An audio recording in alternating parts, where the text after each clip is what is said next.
वसईमधून एक धक्कादायक बातमी समोर आली आहे।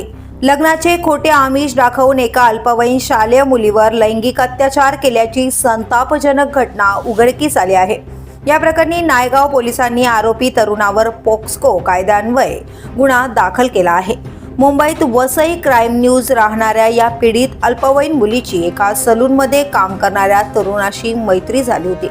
आरोपीने तिला विरारच्या जीवदानी मंदिरात नेऊन तिच्या गळ्यात मंगळसूत्र बांधलं आणि आपले लग्न झाले आहे असा भास निर्माण केला।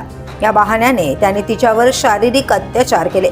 17 जानेवारी रोजी ही मुलगी शाळेत जाण्याचे सांगून वसई रेल्वे स्थानकावर आरोपीला भेटायला आली होती।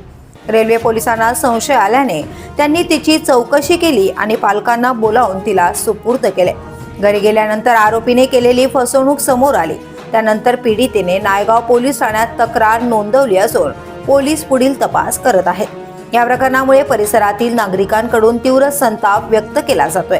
अल्पवयीन मुलीला भावनिकरित्या फसवून धार्मिक स्थळाचा गैरवापर करत लग्नाचा खोटा भास निर्माण करणे हे अत्यंत गंभीर आणि चिंताजनक असल्याचं मत व्यक्त होतंय। आरोपीने सलूनमध्ये काम करत असताना तिच्यासोबत झालेली ओळख वाढवून विश्वास संपादन केला आणि त्यानंतर या विश्वासाचा गैरफायदा घेतल्याचं तपासात समोर येत आहे।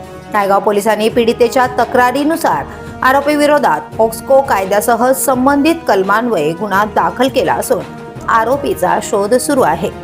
पीडितेचा जबाब नोंदवण्यात आला असून वैद्यकीय तपासणी व अन्य पूरक तपासणी करण्यात येत आहे। अल्पवयीन मुलींच्या सुरक्षेचा प्रश्न पुन्हा एकदा ऐरणीवर आला आहे। पालकांनी व समाजाने अधिक सतर्क राहण्याची गरज असल्याचं पोलिसांकडून सांगण्यात येत आहे। The police news bureau, Vasai Virar.